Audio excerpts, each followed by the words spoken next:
Hello everyone, welcome to my channel Grammarix. তো friends, আজ তোমাদের জন্য একটি ইউনিক শর্ট স্টোরি এনেছি। এই স্টোরির মাধ্যমে আমরা ইংরেজি রিডিং কিভাবে করতে হয়, তার থেকে কিভাবে বাংলা মানে করতে হয়, কিছু বেসিক গ্রামাটিক্যাল কনসেপ্ট ও কিছু উচ্চারণ জেনে নেব। তো ভিডিওটি খুবই ইনফরমেটিভ হতে চলেছে।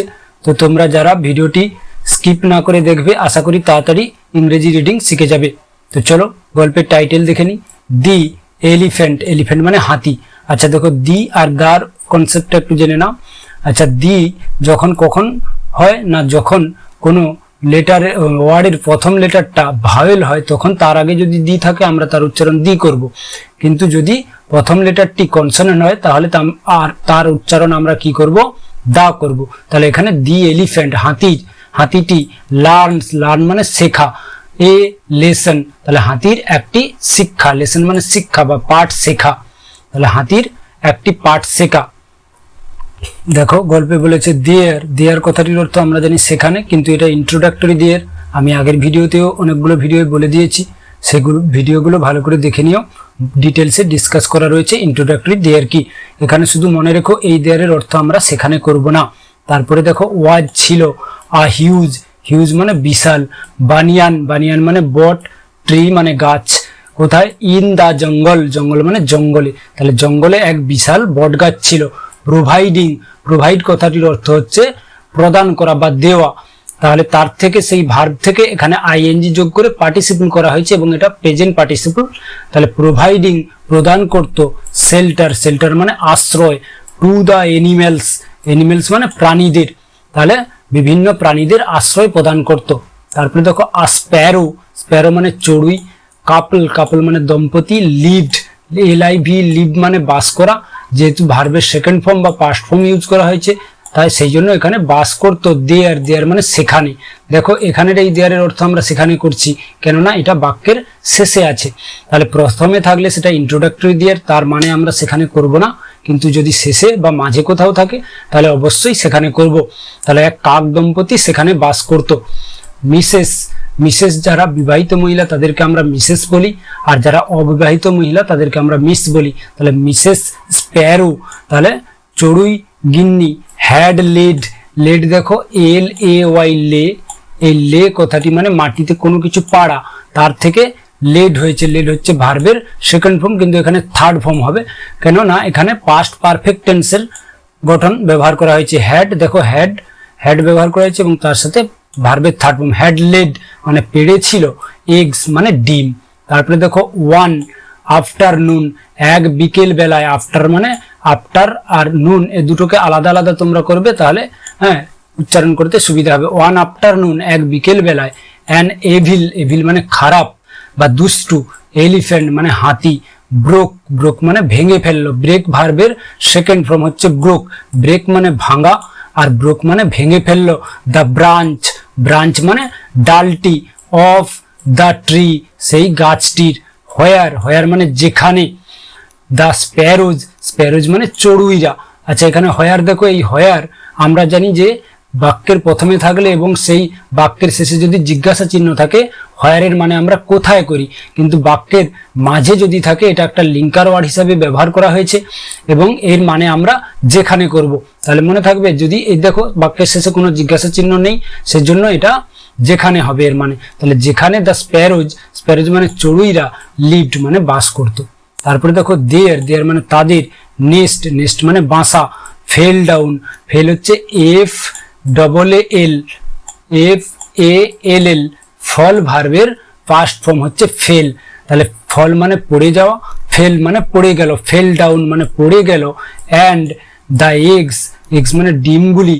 ওয়ার ব্রোকেন, ব্রোকেন মানে ভেঙে গেল। ব্রেক ভার্বের থার্ড ফর্ম ব্রোকেন, তাহলে ভেঙে গেল, যেহেতু এটা প্যাসিভ ফর্মে ব্যবহার করা হয়েছে সেই জন্য এটা থার্ড ফর্ম ব্যবহার করছে। আচ্ছা প্যাসিভ ফর্ম কি দেখো সেন্টেন্সের, যখন সেন্টেন্সের সাবজেক্ট নিজে কাজ করে না, নিষ্ক্রিয় থাকে, তখনই প্যাসিভ ফর্ম ব্যবহার করা হয়। দেখো এখানে দ্য এগ সাবজেক্টের জায়গায় আছে, কিন্তু এগসগুলি অর্থাৎ ডিমগুলি নিজেরা তো ভাঙেনি, তাদেরকে অন্য কেউ ভেঙেছে, অর্থাৎ হাতি সেই ডালগুলি ভেঙে দেওয়ার ফলে তাদের ডিমগুলি পড়ে ভেঙে গেছে, এই জন্য তারা নিজেরা অর্থাৎ এই ডিমগুলো নিজেরা কোনো কাজ করছে না, এটা নিষ্ক্রিয় সাবজেক্টের জায়গায় থাকা সত্ত্বেও সেজন্য এটা প্যাসিভ ফর্মে ব্যবহার করা হয়েছে এবং এই জন্য এখানে ওয়ারের সাথে ভার্বের থার্ড ফর্ম ইউজ করা হয়েছে।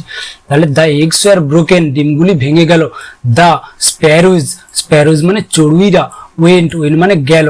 তাহলে গো ভার্বের সেকেন্ড ফর্ম হচ্ছে ওয়েন্ট। গো মানে যাওয়া, ওয়েন্ট মানে গেল। কোথায় গেল না টু দ্য উডপেকার, উডপেকার মানে কাঠঠোকরার কাছে। হু, যে, আচ্ছা হুর কথাটির অর্থ কে বা কারা হয় যদি সেটা ইন্টারগেটিভ সেন্টেন্সে হয়, এই হয়ারের মতো একই।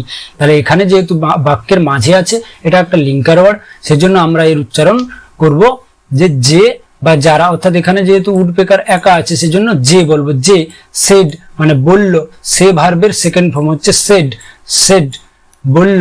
হিজ ফ্রেন্ডস, তার বন্ধুরা। হিজ ফ্রেন্ডস মানে তার বন্ধুরা। তার বন্ধুরা কারা দেখো, কমা দিয়ে বলছে দা ফ্লাই, ফ্লাই মানে মাছি, অ্যান্ড এবং দা ফ্রগ, ফ্রগ মানে সেই ব্যাং।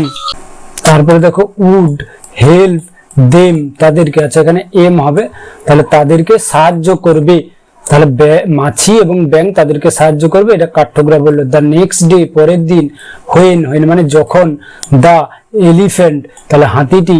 ওয়াজ ক্রসিং মানে পার হচ্ছিল বা অতিক্রম করছিল, এটা পাস্ট কন্টিনিউয়াস এর ফর্মে ব্যবহার করা হয়েছে। পাস্ট কন্টিনিউয়াস টেন্স কখন ব্যবহার করা হয় না অতীতকালে কোনো কাজ চলছিল বা হচ্ছিল বা যাতে পাস্ট কন্টিনিউয়াস টেন্সের ব্যবহার করা হয়। তার গঠনটা কি, ওয়াজ বা ওয়ার, তার সাথে ভার্বের আইএনজি যোগ মূল ভার্বের। তাহলে ওয়াজ ক্রসিং মানে পার হচ্ছিল। দা সেম মানে একই, পথ রাস্তা। তাহলে যখন হাতিটি পরের দিন একই রাস্তা পার হচ্ছিল। দ্য ফ্লাই অর্থাৎ মাছিটি। হামড, HUMMED, হামড, হাম কথাটি অর্থ হলো গুনগুন স্বরে গুঞ্জন করলো। আ টিউন, টিউন মানে সুর। কোথায় না ইন মানে মধ্যে। দ্য এলিফ্যান্টস, এলিফ্যান্টস মানে হাতির। ইয়ার, ইয়ার কথাটির অর্থ হচ্ছে কানে, তাহলে হাতির কানে গুনগুন স্বর করলো। অ্যান্ড এবং। দ্য উডপেকার, উডপেকার মানে কাঠঠোকরা। পোকড, POK, পোক মানে কোনো কিছু ঠোকরে নেওয়া বা ঠুকরে দেওয়া। ঠুকরে দিল কোথায়, হিজ তার আইজ তার চোখে। তারপরে দেখো দি এলিফ্যান্ট হাতিটি। হাউলেড, HOWL, হাউল কথাটির অর্থ হচ্ছে জোরে গর্জন করা বা চিৎকার করা। তাহলে হাতিটি গর্জন করে উঠলো। উইথ পেইন, পেইন মানে যন্ত্রণা, PAIN পেইন, তাহলে যন্ত্রণায় চিৎকার করে উঠলো। হি ফেল্ট, সে অনুভব করলো। আচ্ছা FELL দেখো, FEEL, ফিল কথাটির অর্থ হচ্ছে অনুভব করা। তাহলে ফিল মানে অনুভব করা, আর এখানে সেকেন্ড ফর্ম ব্যবহার করা হচ্ছে ফিল্ড মানে অনুভব করলো। দ্য নিড, নিড মানে প্রয়োজন, কিসের প্রয়োজন না টু স্প্ল্যাশ, স্প্ল্যাশ মানে ছিটিয়ে দিতে। ওয়াটার, ওয়াটার জল। কোথায় না অন হিজ ফেস, ফেস মানে তার মুখের উপরে। তাহলে হাতিটি তার মুখের উপরে জল ছিটিয়ে দেওয়ার প্রয়োজন অনুভব করলো। জাস্ট, জাস্ট মানে ঠিক। দেন, দেন মানে তখনই। হি সে। হার্ড, হার্ড মানে শুনতে পেল। HEAR, হিয়ারের থার্ড ফর্ম হচ্ছে হার্ড বা সেকেন্ড ফর্ম হার্ড। তাহলে সে শুনতে পেল। দ্য ফ্রগ, ব্যাং ক্রোকিং, ডাকছে, তাহলে ব্যাঙের ডাক সে শুনতে পেল। তারপরে দেখো হি সে ফলোয়েড, FOLLOW, ফলো মানে অনুসরণ করা, ফলোয়েড মানে অনুসরণ করলো। তাহলে হি ফলোয়েড, সে অনুসরণ করলো। দ্য সাউন্ড শব্দটি। অ্যান্ড এবং। ফেল, ফেল মানে পড়ে গেল, তাহলে ফলের সেকেন্ড ফর্ম হচ্ছে ফেল, পড়ে গেল। ইনটু আ সোয়াম্প, সোয়াম্প মানে জলাভূমির মধ্যে। তাহলে ইন আর ইনটুর মধ্যে পার্থক্য দেখো, ইন আগে থেকে কোনো কিছু যদি ভেতরে থাকে তখন আমরা ইন ইউজ করি, আর বাইরে থেকে কোনো কিছু ভিতরে প্রবেশ করলে ইনটু ব্যবহার করা হয়। যেহেতু হাতিটি এই শব্দ অনুসরণ করে সেই জলাভূমির মধ্যে গিয়ে পড়লো, সেই জন্য আমরা ফেল ব্যবহার করেছি। তাহলে জলাভূমির মধ্যে পড়লো। তারপরে দেখো প্লিজ, দয়া করে। হেল্প মি, আমাকে সাহায্য করো। হোয়াট, রং, কি ভুল, রং মানে ভুল। আচ্ছা রঙের উচ্চারণটা দেখো, WRONG, এখানে ডব্লুর উচ্চারণ কিছুই হচ্ছে না, আমরা কি বলছি রং, RONG রং। তাহলে কি ভুল, হ্যাভ আই ডান মানে করেছি, ডু ভার্বের থার্ড ফর্ম ডান। তাহলে হাতিটি বললো যে আমি কি ভুল করেছি। তারপরে দেখো দ্য ফ্রগ, ব্যাংটি। রিমাইন্ডেড, রিমাইন্ডেড মানে মনে করিয়ে দিল। REMIND, রিমাইন্ড মানে মনে করানো, যেহেতু সেকেন্ড ফর্মে বা পাস্ট ফর্মে রয়েছে সেজন্য রিমাইন্ডেড মনে করিয়ে দিল। হিম তাকে। অ্যাবাউট, অ্যাবাউট মানে সম্পর্কে বা সম্বন্ধে, কিসের না দ্য স্প্যারোজ এগ, অর্থাৎ চড়ুইয়ের সেই ডিমগুলির কথা মনে করিয়ে দিল। তারপরে দেখো দি এলিফ্যান্ট, হাতিটি। ওয়াজ সরি, দুঃখিত হলো।